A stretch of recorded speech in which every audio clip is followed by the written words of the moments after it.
Good evening. Don Ross is on vacation. I'm Shirley Klum, and this is the news. Radio Peking announced tonight that China conducted what it called a necessary and restricted hydrogen bomb test in the atmosphere somewhere in the western part of the Chinese mainland. The radio broadcast said the test was for reasons of defense and to break what it called a nuclear monopoly by the superpowers, apparently referring to the United States and the Soviet Union. Well, the Senate Watergate hearing finally heard from the White House today. I'll have that story and other news when Newsroom continues. KFMB TV, San Diego. Former White House counsel John Dean spent another long day answering questions before the Senate Watergate Committee. Breaking a month-long silence, the White House sent the committee a long memorandum, which was read by Hawaii Senator Daniel Inouye. What was expected to be a list of questions from the White House turned out to be a list of accusations. His activity in the cover-up also made him, perhaps unwittingly, the principal author of the political and constitutional crisis that Watergate now epitomizes. It would have been embarrassing to the President if the true facts had become known shortly after June 17th. But it is the kind of embarrassment that an immensely popular president could easily have weathered. The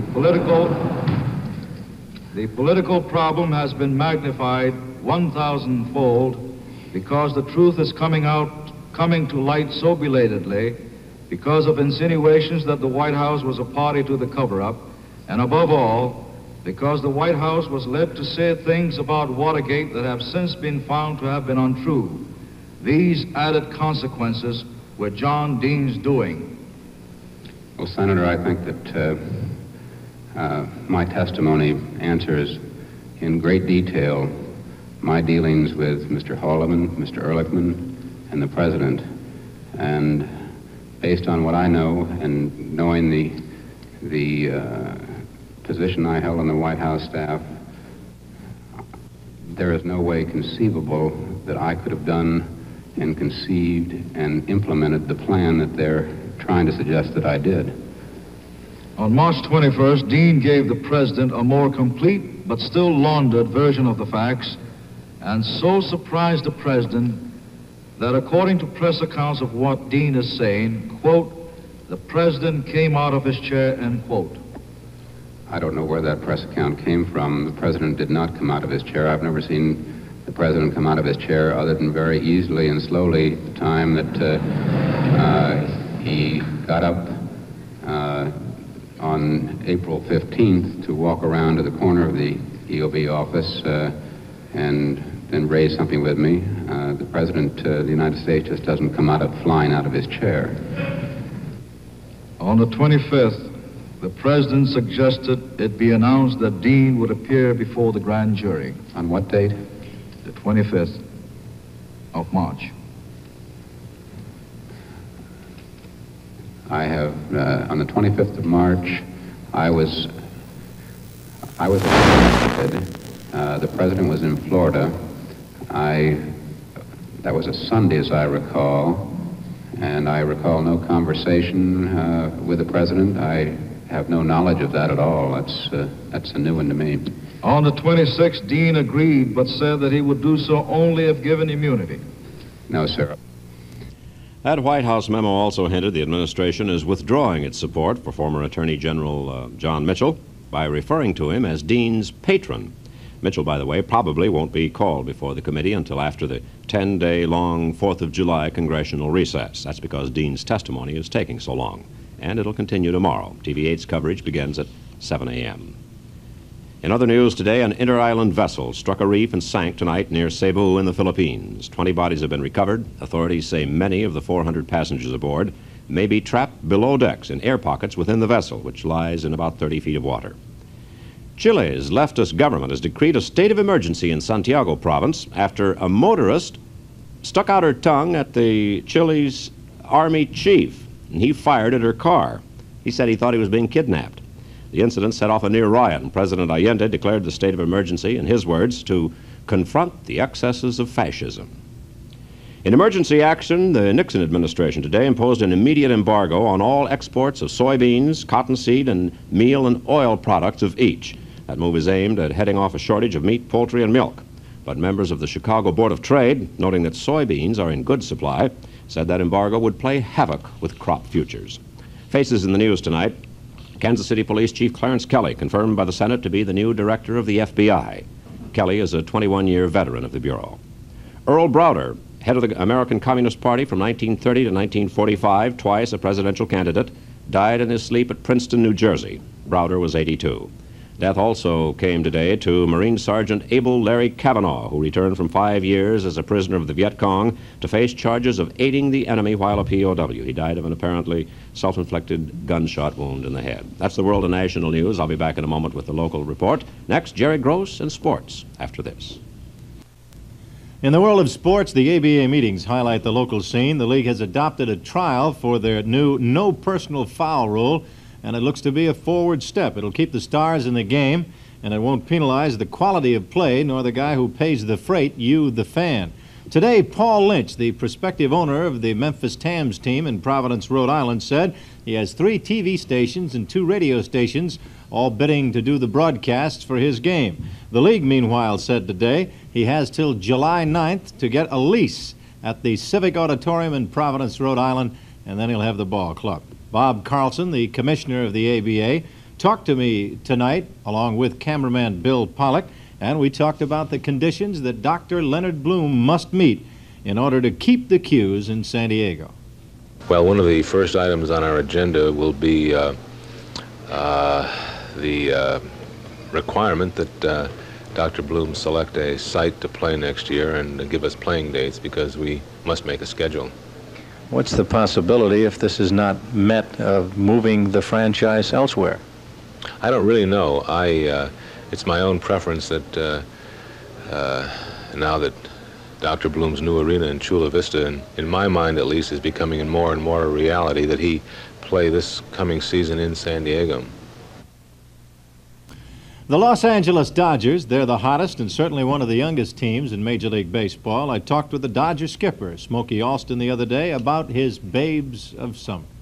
I expect that this club will make maybe more mistakes than the veteran ball club, but I think they're getting better, and the best thing that could happen to them is what has happened to them, where they were given a chance to play, kind of got their feet on the ground, and we had some good breaks, and things go right for us. When you're winning, you know, whatever you do seems to turn out right, and by giving these fellas the chance to play, the more they play, I think the better it is for them. Now, what happens when we hit the losing streak, we have to wait and see. But I think that they have done it long enough now that they do have confidence, and I think they will bounce back, and at least I hope we don't have any long streak. In baseball, the Padres were idle today. The Giants rallied. They edged the Braves this afternoon. Ron Bryant got his 12th, 6-5 the score. Ted Simmons had 5 ribbies, Joe Torre 3. The Cards totaled 22 hits, 15-4. They won over the Pirates. The Astros, an easy time with the Reds, 10-2. Freddie Norman saw the bubble burst. He was driven from the hill in the 6th. It could only happen in Chicago at Wrigley Field. They ran out of sunlight. The Cubs and Expos tied in the 2nd. The first one, Ron Santo drove in 4. The Cubs won 6-1. The Mets and Phillies split. The Mets got 7 in the first, held on 7-6. Mike Schmidt had a slam. The Phils got revenge. Game 2, 7-1. Meanwhile, in the American League, the Tigers snapped out of their doldrums. They won 2. They beat the Brewers 6-3 and 5-4. The Orioles and Dave McNally, they blanked the Yankees by the score of 4-0. 18-year-old David Clyde made his debut in Arlington, Texas. He struck out 8 in 5 innings, gave up 1 hit, a 2-run homer, and he won the ball game. The Rangers and Clyde won it 4-3 over the Twins, but he only went 5. Bob Short finally smiled. Over 36,000 showed up at that ball game. The league leaders in the West, the Angels, they strengthened their slim lead by beating the White Sox 3-1. Bill Singer got his 12th. Catfish Hunter kept the A's within a half game. He beat the Royals 3-2. And briefly at Wimbledon today, rain delayed things, but 2 of the men won. The favorites, Ilie Nastase and Jimmy Connors. The ladies, Patty Hogan, Margaret Court, Chris Everett, Laura Fleming, and Christy Kemmer all won. The sports, and next it's Shirley Klum as he brings you the action report, the local report. The newsroom continues. In the local news, Republican Bill Craven is the county's newest assemblyman, having won yesterday's special 80th district election with more than 65% of the vote. Craven met with reporters today. At a news conference, Craven, accompanied by his wife Mimi, thanked volunteer workers for their efforts during the campaign. He also mentioned that Governor Reagan had congratulated him by phone. Craven said one of his biggest concerns is getting back the people, the power, and the territory that rightfully belong to the 80th District. He says sections of the district in the North County have been gerrymandered away by the state legislature. I just feel that this would not have happened if, for example, during the period of the last 6 months, we would have had an assemblyman, because they were capricious with a district that had no ability to defend itself, and therefore they kind of carved up and made the erasures on the 80th Assembly District so everybody else could be taken care of and not ourselves. So it was a question, who was watching the store? Well, there was no one. We had no one in office, and therefore I think we fall victim of certain of the cartography traits of the Assembly, which in this instance I deplore. And I think what it has done, obviously, is vitiate the strength of the 80th Assembly District, which has been a very consolidated district. Craven considers 4 other matters quite important. Tax reform. He says just about everyone wants lower taxes, and he'll support Governor Reagan's tax limitation bill. On the Mira Mesa school issue, Craven says he'll do everything possible to help the residents get more schools. And he says he's not resigning as county supervisor until the budget is taken care of and a new administrative officer is selected. When Craven leaves, probably in 2 weeks, the remaining 4 supervisors will have to appoint a successor within 30 days. If they don't, Governor Reagan will. Maurice Luque, TV8 News. A new 54-bed hospital in Tijuana began receiving its first patients today. The $800,000 project concerned Hospital Materno-Infantil, said to be the most modern facility in Mexico. That hospital will serve indigent mothers and children from Tijuana's slum areas. A Mexican-American manpower training program was initiated today at 3909 Center Street. The federally funded program is being run by the Mexican-American Opportunity Foundation of Los Angeles. Executive Director of the foundation, Dionisio Morales, says the program is designed to get more Mexican-Americans into skilled jobs in the highway construction industry. The program will be directed by David Diaz, and those interested are urged to contact the foundation at 299-6551. The Combined Health Agencies Drive, better known as CHAD, held its annual meeting today at the University of California Medical School. Installed as chairman for the coming year, his second year in the post, was Thomas C. Peake of La Jolla. He said business and labor have indicated continuing support, medical research, and health care. And this year, 73 concerns will be conducting CHAD drives to raise funds for 9 major health agencies. Former Chairman G. Patrick Moore installed Peake, and then the plaques were handed out. CHAD agencies are the American Cancer Society, the Heart Association, Muscular Dystrophy, Multiple Sclerosis, Arthritis, Mental Health, Cystic Fibrosis, Society for Prevention of Blindness, and the Easter Seal Society. A spokesman for the Airline Pilots Association, in town to address a public meeting this evening on San Diego's airport problems, talked with Harold Keene earlier today about building a new airport away from the metropolitan area. United Airlines pilot Captain Don McBain explained the airline pilot's position regarding the proposed expansion of Lindbergh Field. We think it would be a mistake because it will still be down in a bowl, down in the middle of the hills with a lot of residential community and commercial buildings around it, and it will be no better then than it is now. What are the operational situations confronting pilots? We have very high minimums here because of the construction around the airport, and because of the hills we have a minimum of 800-foot ceiling and 2 miles visibility when landing to the west, and a 350-foot ceiling and a 1 mile visibility when landing to the east. And in a modern airport, our minimums are 0 ceiling and a 1/4 mile visibility. So you can see what this bowl that we are in now does to operations out of Lindbergh Field. Doesn't Lindbergh Field, however, have a very good safety record? Yes, it has a good safety record, but we take the position that an accident which has occurred in Minneapolis or St. Louis or any place else which would also be the type of accident that could happen here, we would like to foresee it ahead of time and forestall such an accident, not wait until each type of accident that we could conceive of has happened at each airport. Would you propose then that the airport be built away from the metropolitan area? Yes, very definitely. I think it should be out in the country somewhere where the approaches and departure zones are well controlled with respect to building and construction of various different kinds. What do you think of an offshore airport? I think it'd be a good idea. I think if the approaches were over water and the takeoffs were over water, we would do away with all the noise problems.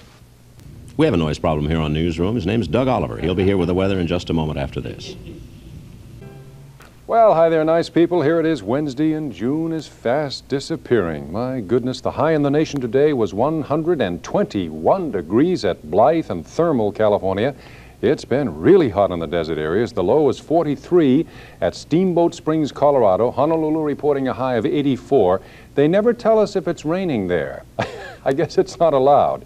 Never have any reports from rain from there. Anchorage with a 57, and they had about 1/3 of an inch of rain there in the past 24 hours. Looking at our map, that upper level low we were talking about last night and concerned about some thunderstorm activity in the southwest seems to be drying up and moving off. There was some scattered reports of thunder showers in the Sierra Nevada over into the state of Nevada and western Utah earlier today, and some down here in New Mexico. But other than that, all clear in the west with a weak front trying to move in up north. And we have a change in our airflow. It seems to be coming from the northwest now, and it was a bit on the drier side today, which is welcome. We don't like that mugginess coming down from the northwest. Seattle with a 73, 92 at Portland, 103 at Sacramento, 75 at San Francisco, Bakersfield 109, Los Angeles 81. Here is Reno and Great Falls and Helena, Salt Lake City, Phoenix 114, 92 at Denver, Albuquerque 100. Here's Dallas, Fort Worth, and Oklahoma City, Wichita 94, Kansas City, St. Louis 85. Wild weather continues in advance of this cold front, cool, dry air behind it. But they had tornado warnings up through parts of the Ohio Valley, the Tennessee Valley, and a tornado did touch down just south of West Salem, Illinois, around Indianapolis and Kansas City. They had heavy rain too. Detroit and Cincinnati all getting 1 inch to 2 inches of rain. 80 at Chicago, Cleveland 77, New York 75, Boston 70, Washington 83, Atlanta with an 85, and widely scattered thunder shower activity all through the southeast. Local weather in a moment. All right, some county temperatures now for your perusal. Ramona 94, Mount Laguna 85, Borrego 119, and 87 up at Palomar Mountain, and a lovely day up there. Up in the North County, Fallbrook 86, Oceanside, Carlsbad 75, Del Mar, home of the county fair 74, Vista 76, Escondido with an 88. Here's Poway, El Cajon and Lakeside, La Mesa, Lemon Grove and Spring Valley, Chula Vista, National City, State University, Montgomery Field with 78s, downtown 76. We had a low of 64, 73 at Imperial Beach, and the water temperature at Mission Beach 65. Right now it's 67 degrees, humidity 76%, pressure 29.89 and steady, wind about 7 miles per hour from the northwest, visibility 5 miles with haze. Quick look at our tides and surf for tomorrow. High tide 9:14 a.m., low tide 1:51 p.m., and surf southwesterly swells, breakers, nothing spectacular. At night, morning, low clouds and some fog from the coast to the inland valleys. Otherwise, temperatures about the same in the mid-70s downtown and the mid-80s inland. And that's the weather. That's the news for Jerry Gross, Doug Oliver, and vacationing Don Ross. This is Shirley Klum. Good night.